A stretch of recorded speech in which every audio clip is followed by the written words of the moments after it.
ऊंट और सियार की कहानी। बहुत पुरानी बात है। एक जंगल में एक मौका परस्त और धूर्त सियार रहता था। उसी जंगल में रहने वाले एक ऊंट से उसकी मित्रता थी।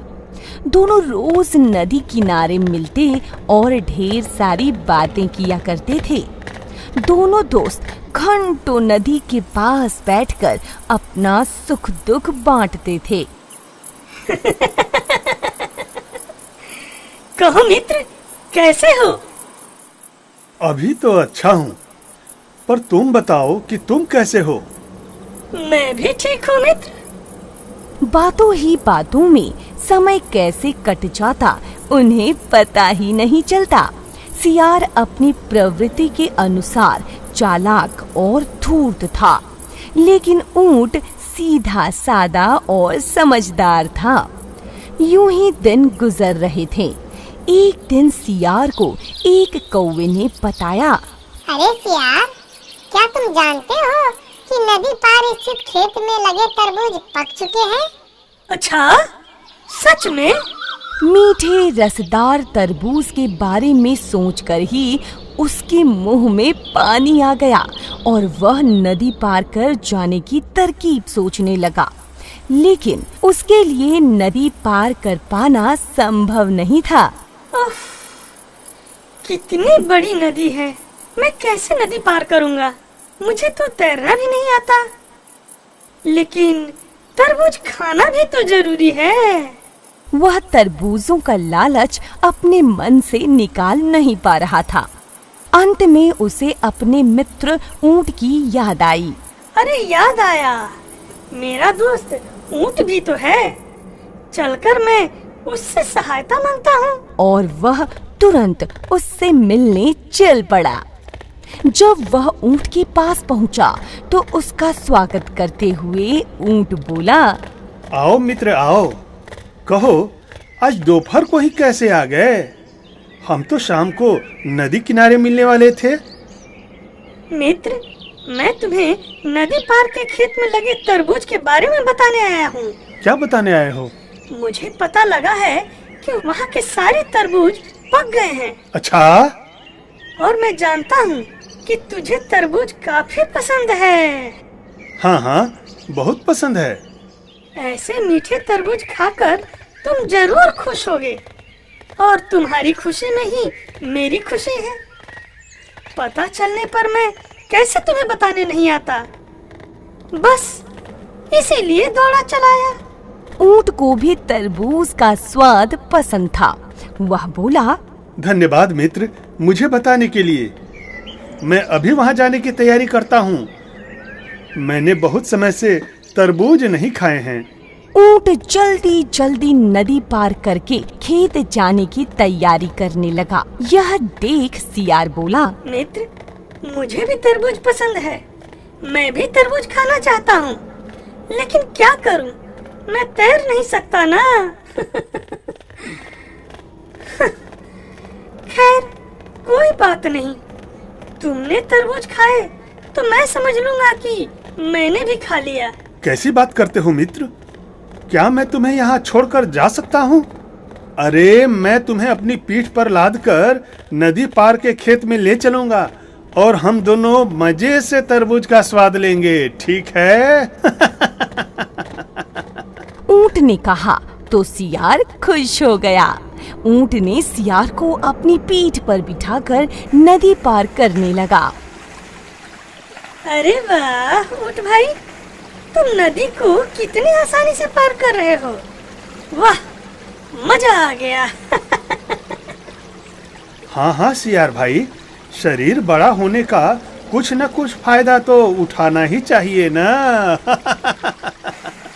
कुछ ही देर में दोनों तरबूज के खेत में पहुंच गए। सही कहा था सियार भाई, वाकई तरबूज काफी अच्छे हैं। वहाँ दोनों ने छक्कर तरबूज खाए। जब सियार का पेट भर गया तो वह खुश होकर हुआ हुआ की आवाज निकालने की कोशिश करने लगा। तब ऊंट ने उसे शांत करने का प्रयास किया। अरे रे रे रे, तुम शोर मत मचाओ सियार, अभी मेरा पेट भरा नहीं है। लेकिन मैं क्या करूं? और मुझे अब रहा नहीं जा रहा है, क्योंकि मेरा पेट तो भर चुका है। देखो, मेरा पेट भरा नहीं है, थोड़ी देर और रुको, मुझे खा लेने दो। नदी पार करते समय जितना शोर मचाना हो मचा लेना। लेकिन मेरा पेट तो भर गया ना, इसलिए अब मैं रुक नहीं सकता। और सियार नहीं माना।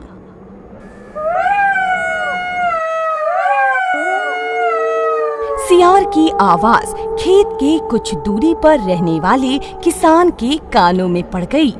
वह समझ गया कि खेत में कोई घुस आया है।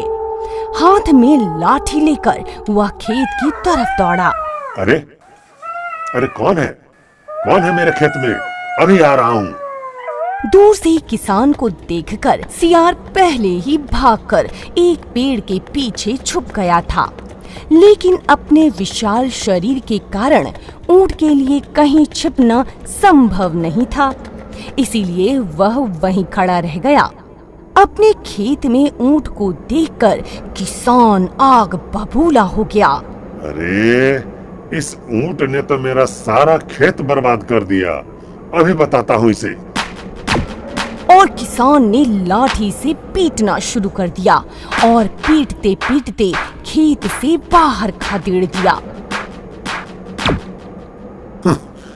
अब कभी मेरे खेत में आने का साहस मत करना शैतान।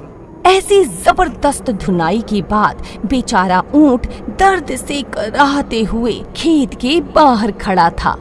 मामला शांत होने पर पेड़ के पीछे छुपा सियार चुपके से खेत से निकलकर उसके पास आ गया। सियार को देखकर ऊंट ने गुस्से में पूछा, अरे सियार, जब तुमने तरबूज खा लिया तो इतना ज्यादा शोर मचाने की क्या जरूरत थी? तुम्हारे चिल्लाने की आवाज सुनकर ही वह किसान मेरे पास आ गया और मेरी पिटाई करने लगा, और ये सब सिर्फ तुम्हारे कारण ही हुआ। तब सियार ने कहा, ऊंट भैया, माफ कर दो, मेरी वजह से तुम्हें मार पड़ गई। अरे जब मैं तरबूज खा रहा था तो मेरा पेट पहले भर गया था यार, और जब मेरा पेट भर जाता है तो जब तक मैं हुआ की आवाज ना निकालूं मेरा खाना ही नहीं पचता। लेकिन मेरा पेट तो भरा नहीं था ना, और तुम अपने भोजन पचाने की चिंता करने लगे। क्या तुम्हें मेरी दोस्ती का जरा भी ख्याल नहीं आया? ख्याल तो था, लेकिन मैं क्या कर सकता था ऊंट भैया? क्या कर सकता था? तुम्हें सिर्फ अपनी ही चिंता थी, मेरी नहीं। सियार का उत्तर सुनकर ऊंट को बहुत क्रोध आया था, लेकिन वह चुप रहा। ऊंट चुपचाप नदी की ओर बढ़ने लगा।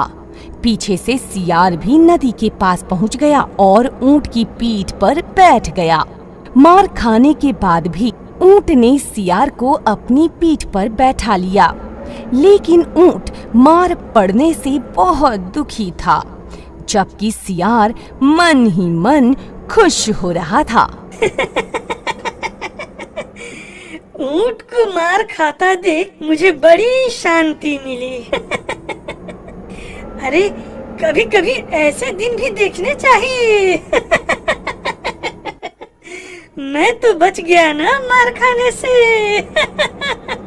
नदी के बीच मझधार में पहुंचकर ऊंट ने पानी में डुबकी लगा दी। सियार डर गया और बोलने लगा, अरे अरे अरे अरे यह क्या कर रहे हो मित्र? अरे तुम जानते नहीं हो कि मुझे तैरना नहीं आता? इस तरह करोगे तो मैं तो डूब ही जाऊंगा ना। गुस्से में ऊंट ने कहा, डूब ही जाओगे तो मैं क्या करूं? भाई मुझे तो अब लौटने की इच्छा हो रही है। अरे बाद में लौटना, पहले मुझे किनारे तक पहुंचा दो। दोस्ती में ये सब नहीं होता। नहीं सियार, मुझे खाने के बाद पानी में ऐसे ही डुबकी लगाने की आदत है, और खाने को हजम करने के लिए नदी में डुबकी लगाना भी जरूरी होता है सियार। अरे अरे ऐसा मत करो यार, अपनी दोस्ती का जरा ख्याल भी करो। क्यों ख्याल करो? ये तो तुम्हें भी सोचना चाहिए था मुझसे दोस्ती करते समय। अब तो मुझे रहा नहीं जा रहा है।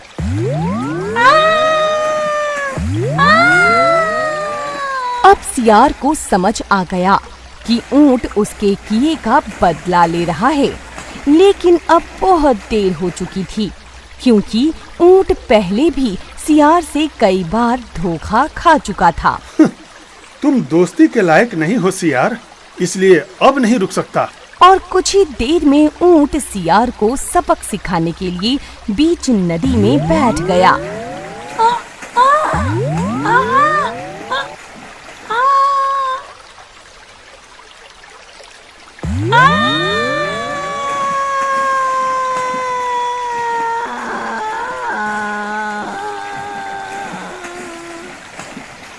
सियार को तैरना नहीं आता था, इसीलिए सियार नदी में डूब गया और बह गया।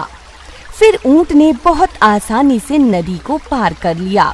आज ऊंट ने सियार को उसके करने की सजा दे दी थी। इस कहानी से यह सीख मिलती है कि किसी के साथ बुरा करने का नतीजा खुद के लिए भी बुरा ही होता है।